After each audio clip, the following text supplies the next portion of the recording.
Hey everyone, इस video में हम लोग डिस्कस करेंगे क्लास 7 साइंस एनसीईआरटी बुक के चैप्टर 2 न्यूट्रिशन इन एनिमल्स के बहुत इंपॉर्टेंट एक्सरसाइज के क्वेश्चन आंसर्स।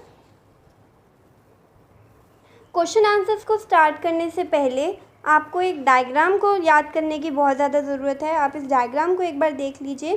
सबसे पहले हम आते हैं ईसोफेगस, सबसे ऊपर से, यानी कि जो फूड पाइप है, आपकी खाने वाली पाइप। उसके बाद आ जाता है स्टमक।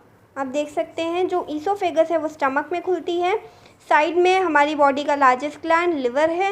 उसके बाद है एक sac like structure gall bladder, जिसके बारे में आपको पता होगा कि यहाँ से बाइल जूस जो है वो स्टोर हो जाता है। उसके बाद आप एक लीफ शेप स्ट्रक्चर देख रहे हैं जिसको बोलते हैं पेनक्रियास। पेनक्रियास के बाद आप देख सकते हैं स्टमक से आने वाला एक पाइप जो है वो अंदर की तरफ जा रहा है, जो स्मॉल इंटेस्टाइन है, हाईली कॉइल्ड है। बाहर वाली कॉइल जो है वो थोड़ी सी कम कॉइल्ड है और वो बनाती है लार्ज इंटेस्टाइन को। लार्ज इंटेस्टाइन के बाद आता है रेक्टम, जहाँ पर कुछ टाइम के लिए जो एक्सक्रीटेड मटेरियल होता है वो स्टोर होता है और उसके बाद एनस से वो रिलीज़ हो जाता है।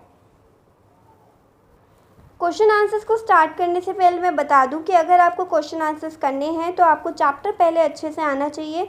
इसके लिए हमने एक रिवीजन वीडियो भी बनाया है। इन कीवर्ड्स के थ्रू आपको चैप्टर रिवाइज हो जाएगा। आप पहले उस वीडियो को भी देख सकते हैं जिसका लिंक डिस्क्रिप्शन बॉक्स में है। अगर आपको चैप्टर आता है तो बहुत बढ़िया बात है। तो सबसे पहला क्वेश्चन है फिलिंग द ब्लैंक्स। आपको एक लाइन दे रखी है, एक सेंटेंस दे रखा है, उसमें कुछ ना कुछ मिसिंग है, आपको उन ब्लैंक को फिल करना है। फर्स्ट क्वेश्चन है the main steps of nutrition in humans are. Humans में जैसे भी न्यूट्रिशन होता है उसके कुछ स्टेप्स होते हैं, आपको शुरू से लेकर एंड तक के स्टेप्स बताने हैं। तो पहला स्टेप तो आप सभी को पता है, इंजेशन, यानी कि फूड हम अपनी बॉडी के अंदर माउथ के थ्रू लेते हैं। उसके बाद डाइजेशन स्टार्ट होता है फूड का। उसके बाद बॉडी जो है डाइजेस्टेड फूड को अब्जॉर्प्शन करती है। उसके बाद होता है उसका एसिमिलेशन, बॉडी में वो चारों ओर डिलीवर हो जाता है, सभी टिश्यूज़ को मिल जाता है। एंड देन ईजेशन, यानी कि जो भी फूड एक्सक्रीट होने वाला होता है वो बॉडी से एक्सक्रीट आउट हो जाता है। एंड नेक्स्ट हमारा आ जाता है B part, the largest gland in the human body. आपने अभी डायग्राम में भी देखा था, जो लार्जेस्ट ग्लैंड है वो लिवर है। फिर C part, the stomach releases hydrochloric acid and dash juices which act on food. जो स्टमक है वो हाइड्रोक्लोरिक एसिड रिलीज़ करता है। तो उसको हाइड्रोक्लोरिक एसिड रिलीज़ करने की क्या ज़रूरत है? एक्चुअली जो स्टमक से निकलने वाले जूसेस हैं जो फूड को डाइजेस्ट करेंगे उनको बोला जाता है गैस्ट्रिक जूसेस। वो गैस्ट्रिक जूसेस हाइड्रोक्लोरिक एसिड के साथ ही बैठकर काम करते हैं। तो यहाँ पर जो ऑप्शन है, क्योंकि अगर जूसेस की बात की जा रही है और स्टमक की बात की जा रही है तो आपको एकदम से क्लिक होना चाहिए कि इसका आंसर होना चाहिए गैस्ट्रिक जूसेस। नेक्स्ट बात आता है the inner wall of the small intestine has many finger like outgrowths called villi. अभी आपको हमने स्मॉल इंटेस्टाइन दिखाया था। स्मॉल इंटेस्टाइन की इनर वॉल पर बहुत सारी फिंगर के जैसे प्रोजेक्शंस होती हैं। हम आगे इसका क्वेश्चन भी आएगा अलग से, उसमें बताएंगे। उन्हें बोला जाता है विलाई। फिर नेक्स्ट पार्ट आता है amoeba digest its food in the food vacuole. Amoeba अपना फूड कैसे डाइजेस्ट करती है? In the form of food vacuole. यहाँ पर आपको अमीबा का पूरा स्ट्रक्चर दिख रहा है। अमीबा जो है वो एक इरेगुलर शेप्ड ऑर्गेनिज्म है। ये क्या करती है, इसके पास से जो आप बाहर निकल रहे हैं फिंगर लाइक प्रोजेक्शंस, इनको बोलते हैं सीडोपोडिया या फिर अमीबा के हाथ हैं। अमीबा क्या करती है, फूड पार्टिकल को एकदम से अपनी बॉडी के अंदर ले लेती है और अंदर जाकर फिर उसको वो फूड वैक्यूल के अंदर डाइजेस्ट करती है। और डाइजेशन करने के बाद जो भी मटेरियल बचता है उसको नहीं चाहिए होता, उसको वैसे ब्लू कलर का जो आप देख रहे हैं उसके फॉर्म में एडजस्ट कर देती है, बॉडी से एक्सक्रीट कर देती है। सेकेंड क्वेश्चन में हम मूव करते हैं ट्रू फॉल्स की तरफ। आपको स्टेटमेंट्स दे रखी है, आपको ये बताना है कि कौन सी स्टेटमेंट सही है और कौन सी स्टेटमेंट गलत है। पहली स्टेटमेंट है digestion of starch start in the stomach. Starch का जो डाइजेशन है, स्टार्च एक कार्बोहाइड्रेट है, क्या उसका टूटना स्टमक में शुरू होता है? तो आपको पता है ये गलत है। नहीं, स्टार्च का जो डाइजेशन होता है वो माउथ में ही स्टार्ट हो जाता है। 30% डाइजेशन स्टार्च जो है उसका मुंह में ही हो जाता है। फिर next part, the tongue help in mixing of food with saliva. क्या टंग मदद करती है फूड की मिक्सिंग में सलाइवा के साथ? तो आपको पता है एकदम ट्रू स्टेटमेंट है, इसमें आप लिखेंगे true. The gall bladder temporary stores bile. क्या गॉल ब्लैडर टेम्पररी बाइल को स्टोर करके रखता है? तो ये भी एकदम ट्रू स्टेटमेंट है। जो गॉल ब्लैडर है वो सिर्फ बाइल को स्टोर करता है, जबकि वो रिलीज़ कहाँ से होता है? लिवर से। Next part, the ruminants bring back swallowed grass into their mouth and chew it for some time. जो रूमिनेंट्स होते हैं यानी कि वो एनिमल्स जो जुगाली करते हैं यानी कि काऊ वगैरह, वो क्या करते हैं, जो भी ग्रास उन्होंने निगल ली होती है उसको एक बार बाहर लेकर आते हैं और उसको दोबारा से सम टाइम तक च्यू करके रखते हैं। तो ये स्टेटमेंट भी एकदम ट्रू है। नेक्स्ट आपको करना है tick mark the correct answer in each of the following. First part, fat is completely digested in. Fat का कंप्लीट डाइजेशन कहाँ पर होता है? आपको पता है कि फैट जो है वो किस में टूटता है? फैटी एसिड और ग्लिसरॉल में। और एक कंप्लीट डाइजेशन हो पाता है स्मॉल इंटेस्टाइन में। Next part, water from the undigested food is absorb mainly in the. कुछ भी खाना अगर होगा अनडाइजेस्टेड फूड में तो वो कौन अब्जॉर्ब कर लेता है? Large intestine. फोर्थ पार्ट है मैचिंग। मैचिंग में आपको कॉलम 1 और कॉलम 2 में जो चीज़ें दे रखी हैं, कॉलम 1 में है फूड कंपोनेंट्स, कौन कौन सा फूड कंपोनेंट्स किस किस चीज़ में होकर डाइजेस्ट होता है। जैसे कि कार्बोहाइड्रेट्स, आपको पता है कार्बोहाइड्रेट्स बहुत कॉम्प्लेक्स है, अगर एक बार टूट गए डाइजेस्ट हो गए तो किस में टूटेंगे? शुगर में। जितने भी प्रोटीन्स होते हैं वो किस में टूटते हैं? छोटे छोटे अमाइनो एसिड्स में। और फैट्स जो हैं वो किस में टूटते हैं? फैटी एसिड और ग्लिसरॉल में। आई होप आप ये मैचिंग कर लेंगे। अब फिफ्थ क्वेश्चन, हमारे काफ़ी बड़े क्वेश्चंस हैं, हम इनको देखेंगे। Fifth question says that what are villi, what is their location and function. हमने विलाई के बारे में बात की थी, यहाँ पर हम उसके बारे में कुछ डिटेल्स पढ़ेंगे कि विलाई क्या होती है, वो कहाँ पर होती है और उसका क्या फंक्शन होता है। विलाई कुछ इस तरह के फिंगर लाइक प्रोजेक्शंस होते हैं जैसे आपको इस पिक्चर में दिख रहा है। इसके आंसर में आप ये लिखेंगे, the inner wall of the small intestine have thousands of finger like outgrowth called villi. Small intestine की वॉल जो होती है वो एकदम सपाट नहीं होती, उस पर से बहुत सारी आउटग्रोथ निकल रही होती है फिंगर के जैसे, थाउजेंड्स ऑफ आउटग्रोथ, जिन्हें बोलते हैं विलाई। विलाई क्या कर देती हैं? Surface area for absorption of digested food. अगर जो स्मॉल इंटेस्टाइन की वॉल एकदम सीधी होती, साफ़ होती, तो फूड का अब्जॉर्प्शन कम होता, लेकिन क्योंकि विलाई के बहुत सारी आउटग्रोथ्स आ गई हैं तो इन आउटग्रोथ्स के बीच बीच में जो स्पेसेस है फूड इनसे ज़्यादा अच्छे से अब्जॉर्ब हो पाता है। तो इसका फंक्शन भी यहाँ पे आपको समझ आ जाता है कि फंक्शन क्या है। Villi increase the surface area for absorption of digested food, यानी कि फूड को अब्जॉर्प्शन के लिए ज़्यादा जगह मिल जाती है विलाई की वजह से। फिर आपको बताना है कि इसका लोकेशन क्या है। तो आपको पता है जो विलाई है they are located in small intestine. The surface of villi absorbs the digested food material.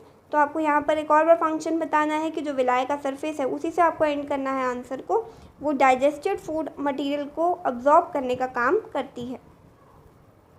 Next आ जाता है, where is the bile produce, which component of food does it digest. कि जो बाइल है, बाइल जूस है, वो कहाँ produce होता है और वो फूड के किस कंपोनेंट को डाइजेस्ट करता है।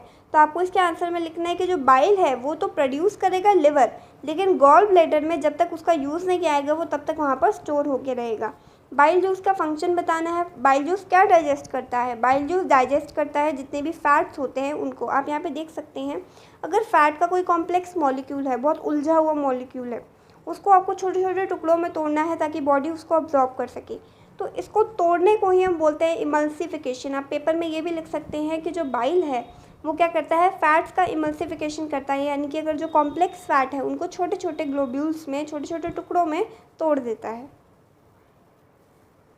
Next question, name the type of carbohydrate that can be digested by ruminants but not by humans, give reason also. एक ऐसा कार्बोहाइड्रेट आपको यहाँ पर बताना है जो रूमिनेंट्स यानी कि जो काव वगैरह हैं, जो जुगाली करते हैं, वो तो डाइजेस्ट कर लेते हैं लेकिन हम ह्यूमंस नहीं कर पाते, उसका रीज़न भी आपको बताना है। तो उस टाइप के कार्बोहाइड्रेट का नाम है सेलुलोज। आप आंसर में लिखेंगे कि cellulose is the carbohydrate that can be digested by ruminants and not by humans. जितनी भी घास वगैरह होती है उसमें सेलुलोज नाम का कार्बोहाइड्रेट होता है। जो गाय भैंसें होती हैं वो तो उसको आराम से डाइजेस्ट कर लेती है, लेकिन अगर हम ह्यूमंस घास वगैरह खाने लग गए तो हम इसको डाइजेस्ट नहीं कर पाएंगे। इसका भी एक रीज़न है। रूमिनेंट्स जो होते हैं एक्चुअली में उनके पास एक सैक लाइक स्ट्रक्चर है, यानी कि एक बोरे जैसा स्ट्रक्चर है, छोटा सा बोरा है जिसको बोलते हैं सीकम, ठीक है, जो कि स्मॉल इंटेस्टाइन और लार्ज इंटेस्टाइन में प्रेजेंट होता है। हम आपको अभी डायग्राम से दिखाते हैं। इसके अंदर बहुत सारे बैक्टीरियाज होते हैं उस प्लेस पर सीकम में, जो कि ह्यूमंस में प्रेजेंट नहीं है, इसीलिए वो डाइजेस्ट कर पाते हैं। अभी हम डायग्राम देखते हैं। यहाँ पर आप एक रूमिनेंट का डाइजेस्टिव सिस्टम देख सकते हैं। आप देख सकते हैं कि यहाँ पर है सीकम, जहाँ पर कुछ ऐसे बैक्टीरिया हैं जो कि सेलुलोज के डाइजेशन में बहुत मदद करते हैं, और क्योंकि ये ह्यूमंस में बैक्टीरिया नहीं है इसलिए ह्यूमंस जो हैं वो सेलुलोज को डाइजेस्ट नहीं कर पाते। नेक्स्ट मूव करते हैं नेक्स्ट क्वेश्चन पे। Question number 8, why do we get instant energy from glucose. आपने सुना होगा जब भी किसी को चक्कर आ रहे होते हैं, कमज़ोरी फील हो रही होती है, तो फटाफट से उसको ग्लूकोज का पानी दे दिया जाता है या ग्लूकोज घोल के दे दिया जाता है। ऐसा क्यों किया जाता है? क्योंकि ग्लूकोज जो होती है वो सिंपलेस्ट फॉर्म है कार्बोहाइड्रेट की, यानी कि बॉडी उसको देखते ही फटाफट से अब्जॉर्ब कर देगी, बहुत सिंपल है उसको अब्जॉर्ब करना।